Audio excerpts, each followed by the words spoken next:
FBI officers ये देखकर परेशान थे कि जिस जेल में किसी कैदी को खुला भी छोड़ दिया जाए वो फिर भी भाग नहीं सकता, वहां अथॉरिटीज की नाक के नीचे से 3 प्रिजनर्स आखिर कैसे भाग निकले।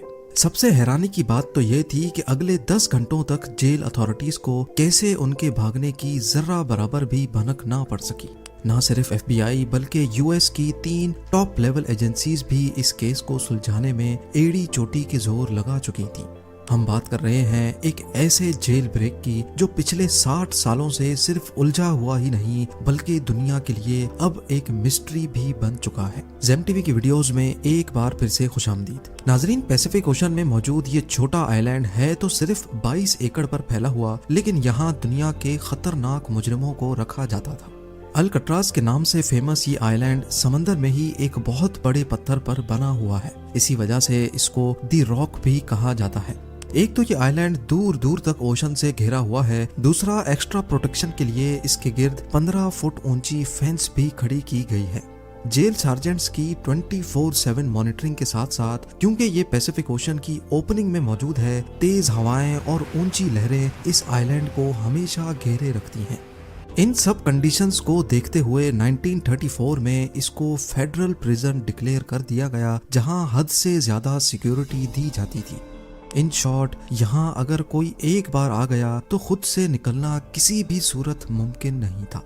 इस जेल को इनएस्केपेबल का दर्जा हासिल था, लेकिन 12 जुलाई 1962 को अल्काट्राज का सारा भरम तब टूटा जब 3 प्रिजनर्स यहाँ की सिक्योरिटी को बड़ी महारत से धोखा देकर फरार हो गए। इस कहानी के मेन किरदार ये 4 लोग हैं, जिनमें जॉन विलियम एंगलिन और क्लियरेंस एंगलिन आपस में भाई हैं।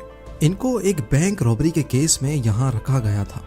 उसके बाद ये है फ्रैंक मॉरिस, जो 13 सालों की एज से ही ऑन एंड ऑफ जेल की शक्ल देखता रहा है।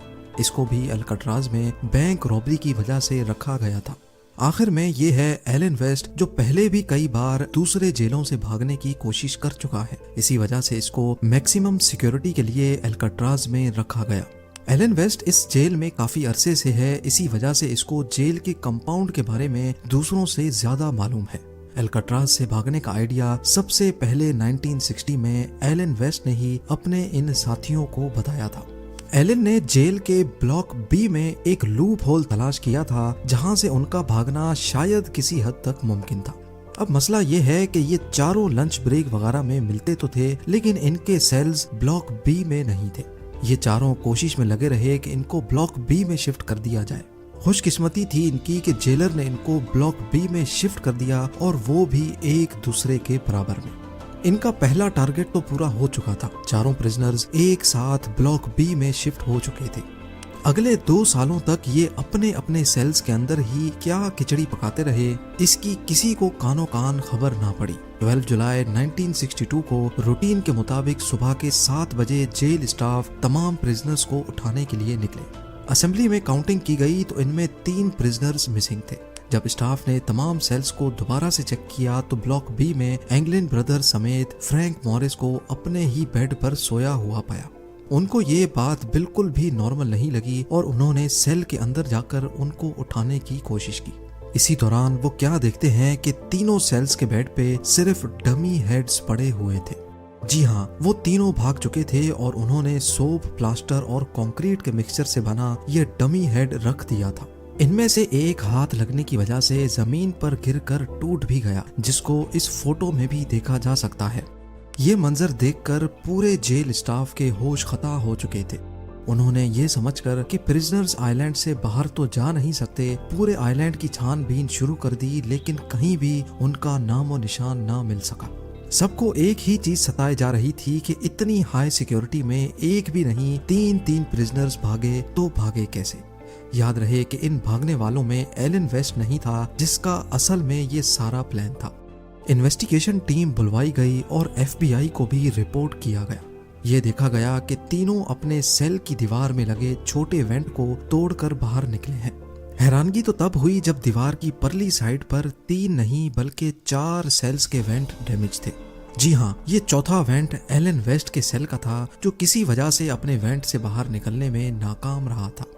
एलन वेस्ट को अब अच्छी तरह मालूम पड़ चुका था कि उसके बचने का कोई चांस नहीं है। लिहाजा उसने इसी बात में अपनी भलाई मानी कि इन्वेस्टिगेटर्स को सारा प्लान बता देना चाहिए।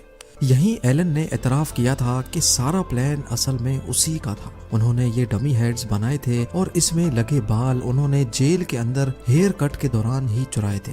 चारों सेल्स की बैक वॉल पे एक छोटा वेंट था जिसकी साइज 5 बाय 9.5 इंच थी। एलन को इन सेल्स का लूप होल मालूम था क्योंकि वो जेल की मेंटेनेंस में भी काम कर चुका था। उसको मालूम था कि इसकी दीवारें सिर्फ 6 इंच मोटी हैं और वेंट के सुराख को आसानी से बड़ा किया जा सकता है। 6 महीनों से चारों प्रिजनर्स मौका ढूंढकर इस वेंट के गिर्द सुराख करते थे। वो किचन से चुराए हुए चमचों की मदद से ये काम करते थे, जबकि आखिर में इन्होंने जेल के वैक्यूम क्लीनर की मोटर से एक ड्रिल मशीन भी बनाई थी। वो इस खुदाई को सीक्रेट रखने के लिए इसके आगे अपने म्यूजिकल इंस्ट्रूमेंट या फिर कोई सामान रख देते थे। ये सारा काम खास तौर पर म्यूजिकल आवर के दौरान किया जाता था, जब जेल ब्लॉक में काफी शोर शराबा होता है। वेंट एक कॉरिडोर में निकलता था जहां कोई सिक्योरिटी नहीं थी। यहाँ से एक ड्रेन पाइप सीधा ब्लॉक की छत पर जाता है जहां वो अक्सर मेंटेनेंस के लिए काम करते थे। एल्काट्राज में प्रिजनर्स को बिजी रखने के लिए उनसे मेंटेनेंस का काम करवाया जाता था। ये चारों प्रिजनर्स भी मेंटेनेंस करने छत पे जाया करते थे और इस बहाने वो अपने भागने के प्लान के लिए हर छोटी से छोटी चीज का जायजा भी लेते थे। छत से वो एक और पाइप को यूज करके नीचे उतरे और फिर आइलैंड की 15 फुट बड़ी फेंस को टॉप कर भाग निकले। उन्होंने अपनी सारी तैयारी पूरी कर रखी थी। रबर रेन कोट्स को जोड़कर अपने लिए एक इन्फ्लेटेबल राफ्ट भी पहले से ही बना रखी थी। ये रेन कोट्स जेल एडमिनिस्ट्रेशन की तरफ से ही दिए जाते थे, जो वो बहाने बहाने से इकट्ठे करते जा रहे थे। इसके अलावा रेन कोट से ही उन्होंने अपने लिए लाइफ जैकेट की तरह कोई चीज भी बनाई थी, जो कि राफ्ट के काम ना करने पर उनको पानी में डूबने से बचाएगी। पर एफबीआई के लिए असल सवाल अभी तक यही था कि भागने वाले प्रिजनर्स अब कहाँ हैं। उनके चौथे साथी एलन वेस्ट ने बताया कि प्लान के हिसाब से इनको सबसे पहले एल्काट्राज के नॉर्थ में एंजल आइलैंड से गुजरकर मेन लैंड में उतरना था, जहां सिक्योरिटी ना होने के बराबर होती है। वहां से इनको एक गाड़ी और कुछ कपड़े चुराने थे। एल्काट्राज के गिर्द सारे मेन लैंड्स पर छानबीन की गई, लेकिन कहीं से भी चोरी या रॉबरी की कोई रिपोर्ट नहीं मिली। इम्पॉसिबल सिक्योरिटी को चकमा देकर भागने वाले प्रिजनर्स को समंदर निकल गया, या फिर एलन वेस्ट की कहानी भी एफबीआई को चकमा देने के लिए बनाई गई थी। उन तीनों का कहीं कोई नामो निशान नहीं मिल रहा था। ब्लॉक बी की छत पे मौजूद फुटप्रिंट्स, जहां ये सारी चीजें बनाई गई थी, वो सीक्रेट वर्कशॉप और जिस पाइप पर लटक कर वो नीचे उतरे थे उस पर पैरों के निशान देखकर ये तो वेरीफाई हो गया कि एलन वेस्ट की कहानी झूठी नहीं है। अब एफबीआई के साथ साथ coast guards, bureau of prison और यूएस मार्शल सर्विस को भी इस केस में शामिल करके समंदर में प्रिजनर्स को ढूंढना शुरू कर दिया गया, पर उनको कहीं भी ना प्रिजनर्स मिले और ना ही कोई राफ्ट या फिर लाइफ जैकेट। ये पुलिस केस से हटकर अब एक मिस्ट्री केस बनने जा रहा था। अगले 4 दिनों में कोस्ट गार्ड्स को तैरता हुआ लकड़ी से बना एक पैडल मिला, जो कि माना जाता है कि उस राफ्ट का ही पार्ट है। उसके बाद रेन कोट से बने 2 बैग्स भी मिले, जिसमें प्रिजनर्स का पर्सनल सामान जैसा कि फैमिली फोटो और लेटर्स वगैरह मौजूद थे। इससे ये अंदाजा लगाया गया कि तीनों प्रिजनर्स जिंदा मेन लैंड पर नहीं पहुंचे, क्योंकि ये आइटम्स ऐसे हैं जिनको कोई भी प्रिजनर आसानी से नहीं छोड़ता। कोई भी डेड बॉडी 2 दिनों के बाद पानी के सरफेस पे फ्लोट करने लगती है, लेकिन अगले कई महीनों तक इन्वेस्टिगेशन टीम को ना कोई बॉडी मिली, ना कोई बॉडी पार्ट। एक थ्योरी ये भी है कि तीनों प्रिजनर्स राफ्ट से नहीं तो स्विम करके मेन लैंड पहुंच गए होंगे, क्योंकि 1962 में एस्केप के बाद एफबीआई ने एंगलिन ब्रदर्स की फैमिली पर कड़ी नजर रखी हुई थी। उनके एक भतीजे डेविड विडनर ने एफबीआई को बताया कि जॉन और क्लेरेंस के बड़े भाई ने मौत के वक्त अपनी बहनों को बताया कि उनके भाई सही सलामत मौजूद हैं और वो उनके साथ कांटेक्ट में है। कई फैमिली मेंबर्स ने एफबीआई को ये भी बताया कि फैमिली में छोटे बड़े दिन पर 2 खवातीन अजीब से मेकअप में देखी गई हैं, जो शायद जॉन और क्लेरेंस ही भेस बदल कर आते हैं, लेकिन इसके बाद वो दोनों खवातीन कभी नजर नहीं आई।